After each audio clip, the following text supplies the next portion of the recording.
Hi mga swishy! Share ko lang sa inyo yung ganap namin nung pumunta kami ng Jacksonville last October 18. Actually, fast forward na to. Ito na yung kinabukasan kasi late na rin kaming nakarating nung Jacksonville nung 18 dahil nga sobra yung traffic nung time na yun. So, nag-decide ako nitong lumabas ng hotel kasi nga ako lang mag-isa doon tapos may naririnig din akong ingay. Sabi ko parang may rocket or something.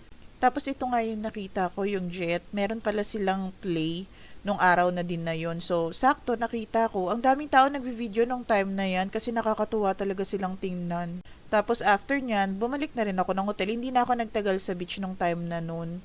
Tapos after nung dinner namin kasama yung mga ka-work ni Rusty, sabi ko sa kanya, total malapit naman yung beach, pasyalan ulit namin, daanan ulit namin nung time na noon. Kasi malapit na lang rin naman yung hotel namin, tas kinabukasan uuwi na rin kami. Sobrang bilis lang din talaga ng stay namin dito. Nagkaroon lang talaga sila ng something sa work. Sinamahan ko lang din naman siya kasi sabi niya pwede naman daw magsama ng wife.